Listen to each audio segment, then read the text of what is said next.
Assalamualaikum warahmatullahi wabarakatuh. Sabil Huda, taat, hebat, juara. Apa kabar anak-anakku sekalian? Anak-anak yang taat, hebat, juara.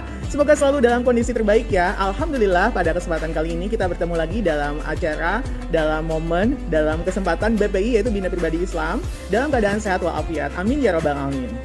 Baiklah anak-anakku sekalian, pada pertemuan ketiga BPI kelas 6 kali ini kita akan membahas satu materi yang sangat bagus. Dan sebelum kita memulainya, kita berdoa dulu ya bersama-sama. Bismillahirrahmanirrahim. Rabbi zidni ilma warzuqni fahma waj'alni minas shalihin. Baiklah anak-anakku sekalian, hari ini kita akan membahas satu sifat yang harus dimiliki oleh umat muslim kita ya sebagai umat muslim, yaitu sifat rasa malu. Karena malu sebagian daripada iman. Oke, baiklah Pak Ako akan membacakan pengertian daripada malu, kemudian juga keutamaan rasa malu dan juga rasa malu yang salah. 3 poin ini sangat penting dan akan kita bahas satu persatu pada kesempatan kali ini.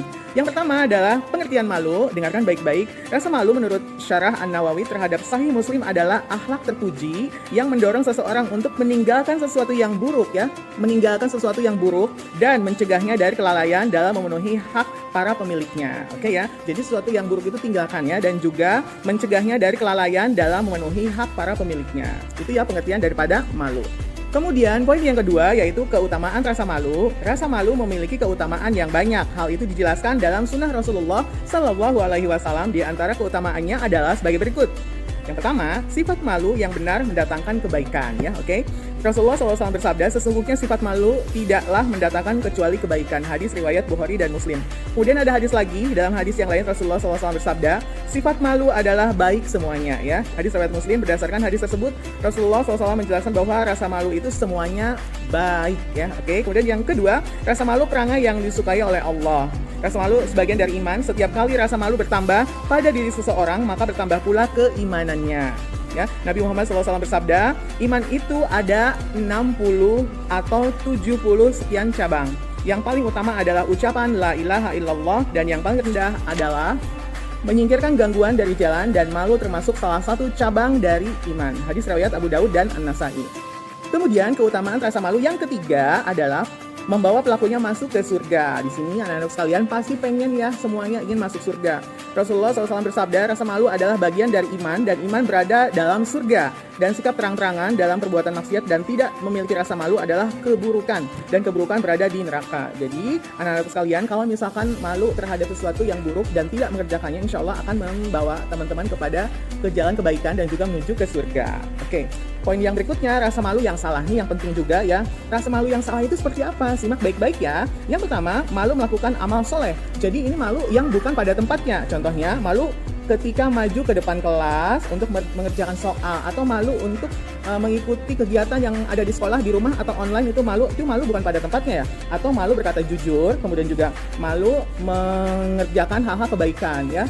Atau malu misalkan membantu orang tua di rumah karena disuruh misalkan coba nak kerjakan pekerjaan rumah, misalkan menyapu, mengepel, cuci piring, ataupun beres-beres rumah. Itu aku malu, nggak mau mah. Nah itu malu bukan pada tempatnya ya, dan itu salah ya, jadi nggak boleh dilakukan ya. Malunya itu maksudnya nggak boleh malu seperti itu, tapi kerjakan aja karena itu amal kebaikan.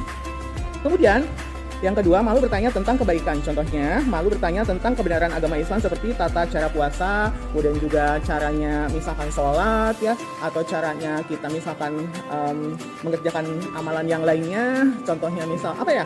Contohnya ketika ada kegiatan di sekolah, manasik haji misalkan gitu ya, malu bertanya. Nah itu nggak boleh ya, jadi buang rasa malu itu ya, karena itu hal kebaikan boleh bertanya ya. Dan untuk materi tambahannya, ada 3 macam malu yang perlu melekat pada diri seseorang. Yang pertama adalah malu kepada diri sendiri ketika sedikit melakukan amal soleh kepada Allah Subhanahu wa Ta'ala dan kebaikan untuk umat dibandingkan orang lain. Nah itu boleh ya, malu kepada diri sendiri. Malu ini mendorongnya meningkatkan kuantitas amal soleh dan pengabdian kepada Allah dan umat. Kemudian yang kedua, malu kepada manusia. Hal ini penting karena dapat mengendalikan diri agar tidak melanggar ajaran agama, meskipun yang bersangkutan tidak memperoleh pahala sempurna lantaran malunya bukan karena Allah. Namun malu seperti ini dapat memberikan kebaikan baginya dari Allah karena ia terpelihara dari perbuatan dosa. Oke. Yang ketiga, malu kepada Allah SWT. Malu kepada Allah SWT adalah malu yang terbaik dan dapat membawa kebahagiaan hidup. Orang yang malu pada Allah tidak akan berani melakukan kesalahan dan meninggalkan kewajiban selama meyakini Allah selalu mengawasinya ya. Jadi merasa diawasi oleh Allah itu baik ya. Jadi dia ketika akan melakukan keburukan dan merasa Allah itu mengawasinya, dia tidak akan melakukan keburukan itu ya. Ini bagus ya. Kemudian ada satu kisah inspirasi ya yang berjudul, aku akan bacakan ini ya, Malaikat Malu kepada Utsman bin Affan ya. Oke, mau dengar ceritanya? Dengarkan baik-baik. Pada sebuah riwayat, Imam Muslim ceritakan bahwa suatu ketika Rasulullah sedang tertidur terlentang. Kemudian datang Abu Bakar dan Utsman bertemu ke rumah beliau. Ketika Utsman meminta izin untuk masuk, Rasulullah segera menutup betisnya dan berkata, "Bagaimana aku tidak merasa malu dengan orang yang malaikat pun malu kepadanya?" Ya. Nah, kemudian ceritanya masih berlanjut nih. Dari riwayat ini juga mengatakan bahwa Utsman bin Affan dan Aisyah keduanya menceritakan, suatu ketika Abu Bakar meminta izin untuk menemui Rasulullah SAW. Ketika itu beliau sedang berbaring di tempat tidur, Aisyah sambil memakai kain panjang istrinya. Beliau mengizinkan Abu Bakar dan beliau tetap dalam keadaan semula. Abu Bakar lalu mengutarakan keperluannya lalu pergi. Setelah itu, nah ini nih ceritanya ada di sini guys. Setelah itu datanglah Umar bin Khattab meminta izin dan beliau mengizinkan masuk sedang beliau masih dalam kondisi semula. Umar mengutarakan keperluannya lalu setelah itu dia pun pergi. Utsman bin Affan berkata, "Lalu saya minta izin, beliau lalu duduk. Lalu kuutarakan keperluanku dan kemudian saya pergi." Aisyah lalu berkata, "Wahai Rasulullah, tidakkah tindakanmu terhadap Abu Bakar dan Umar radhiyallahu anhu kenapa tidak seperti tindakan kepada Utsman ya?" Rasulullah SAW lalu menjawab, "Sesungguhnya Utsman adalah seorang yang pemalu dan saya khawatir jika dia kuizinkan dan saya dalam keadaan demikian dia lalu tidak mengutarakan keperluannya." Ya, jadi Utsman itu seorang yang pemalu sampai Rasulullah pun malu ya kepada Utsman itu dan malaikat pun malu kepada Utsman. Jadi rasa malu ini yang membuat orang juga malu untuk memperlakukan seseorang itu. Jadi semakin tinggi rasa malunya, semakin tinggi pula orang memperlakukan orang tersebut dan menjadikan dan lebih menghormatinya seperti itu ya intinya dari cerita ini. Jadi teman-teman semuanya, anak sekalian harus memiliki rasa malu supaya kita terjaga dari perbuatan yang buruk dan senantiasa merasa diawasi oleh Allah SWT. Oke, itu saja materi BPI pada kesempatan hari ini. Semoga bermanfaat dan sekali lagi tumbuhkan rasa malu untuk kebaikan ya dan tidak menempatkan rasa malu bukan pada tempatnya. Selalu merasa diawasi oleh Allah SWT supaya kita tidak melakukan perbuatan-perbuatan yang tidak terpuji ya.